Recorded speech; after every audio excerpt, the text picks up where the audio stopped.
Ukrainian drones attacked a major Gazprom petrochemical complex in Bashkiria. This information was confirmed to Freedom TV channel by sources in the security service of Ukraine. Local residents reported a series of loud explosions and a large fire broke out on the plant's premises. The Neftekim Salavat enterprise produces more than 150 types of products, including gasoline, diesel fuel, and fuel oil. Just last year, its revenue reached almost 4.5 billion rubles. In September, the plant was already under drone attack. I would also like to note that the complex is located 1,400 kilometers from the border with Ukraine. This information was also confirmed by the General Staff of the Armed Forces of Ukraine. They noted that, along with the Neftekim Salavat enterprise, a number of important facilities on the territory of the aggressor country were also hit, in particular in the Volgograd, Belgorod, and Astrakhan regions. The fire engulfed the Kuzmichi 1 oil pumping station. In addition, the Zenzivadka oil pumping station, which provides oil transportation through the main Kuibyshev-Tikoretsk pipeline, was also hit. Additionally, in order to disrupt the production of unmanned aerial vehicles and reduce the enemy's combat capabilities, a UAV manufacturing facility in the settlement of Valuiki was struck, and at the Astrakhan gas processing plant, production areas were damaged, resulting in the shutdown of part of the enterprise. From a statement by the General Staff of the Armed Forces of Ukraine on Facebook. Russia's economy is collapsing, and this is the greatest progress in the context of the war against Ukraine. US leader Donald Trump stated this during a meeting with Ukrainian President Volodymyr Zelensky.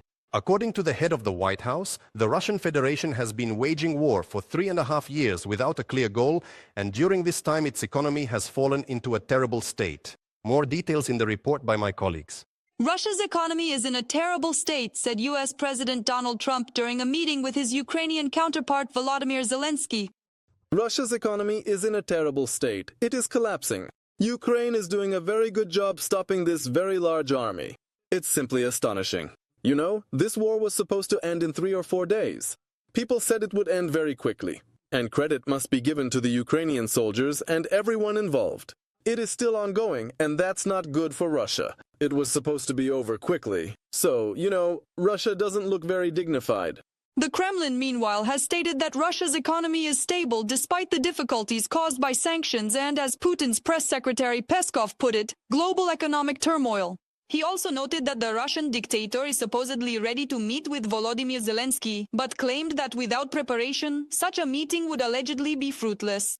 However, the real numbers differ from the statements made in Moscow. The Financial Times writes that Ukrainian drone attacks on oil refineries in the Russian Federation have already led to diesel exports falling to their lowest level in the past 5 years. Since the beginning of August 2025, 16 out of 38 Russian oil refineries have been hit, resulting in disruptions to refining capacity of more than 1 million barrels per day.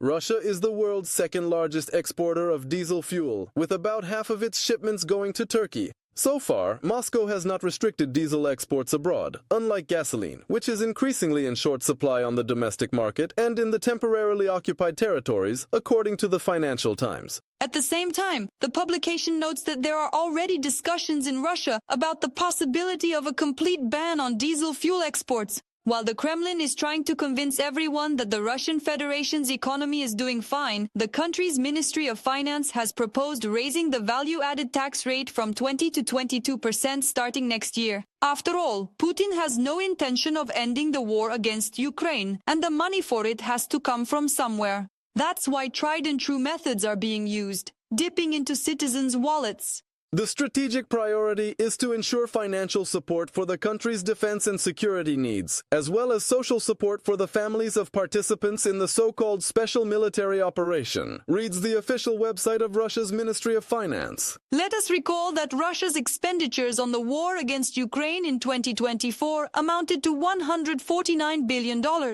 According to the German Institute for International Security Affairs, over the first 6 months of this year, the Kremlin's war machine consumed on average nearly 1.5 trillion rubles per month, or just under 47 billion rubles per day.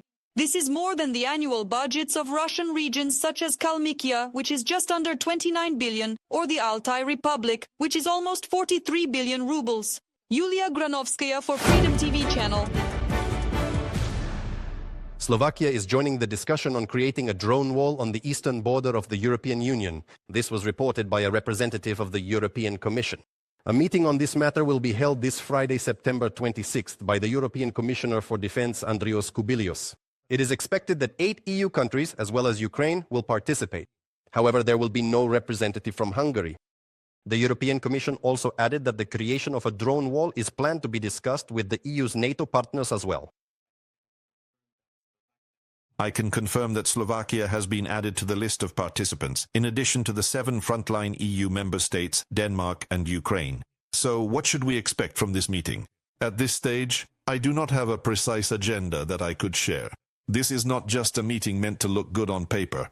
This is a meeting with a firm commitment to concrete results. The military plane carrying Spanish Defense Minister Margarita Robles to Lithuania for a meeting with her Lithuanian counterpart was subjected to an attempted GPS interference while flying over Russia's Kaliningrad region. As the pilots commented on the flight, unfortunately, such incidents are not isolated cases. But this particular provocation failed, since the military aircraft receives its signal and instructions from a military satellite. The head of the Spanish Ministry of Defense emphasized that such incidents are unacceptable and that Spain adheres to the principle of maintaining peace in Europe. Russia's aggression in Ukraine is unacceptable, as are their threats anywhere, neither in Europe nor in the world. We firmly believe that it is profoundly important to fully support the fundamental right of all of us to move and to fly freely across the entire European territory without any undue interference whatsoever, such as the interference we unfortunately face today from the political party we all know quite well. I would like to note that such provocations will in no way break the will of either Spain or any other country of the Atlantic Alliance to continue working for the good of peace and to live together in peace. For her part, Lithuanian Defense Minister Dovilė Šakalienė reminded that Russia has carried out several provocations over the past 10 days, in particular by violating the airspace of alliance countries. For example, last Friday, 3 Russian fighter jets spent 12 minutes in European airspace over the Gulf of Finland. This forced NATO to scramble interceptors. Earlier, Russian drones were shot down over Poland. Similar violations were also recorded by Lithuania, Romania, Denmark, and Norway. Šakalienė emphasized that the alliance's response to such provocations from the Russian Federation should be tough. This is yet another illustration that Russia is a neighbor who does not follow any rules. It doesn't care what kind of damage this might cause. And even though military aircraft systems are more resilient and cannot have their GPS signals jammed, civilian planes continue to experience difficulties because of this. Russia's Krasnodar region came under drone attack. At least 6 explosions were heard in Kuban. Online sources report a possible strike on a plant producing phosphorus and mineral fertilizers as well as nitrogen compounds. The fire was large-scale and loud, but not entirely. Russians describe all this in their videos using unprintable language, just as they did with the explosions that happened earlier in the Krasnodar region as well. Maritime drones attacked the port of Tuapse. The occupiers' air defense was actively engaged, according to local social media channels, targeting the surface drones.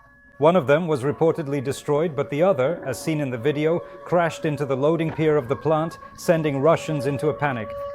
Watch how it happened now without commentary.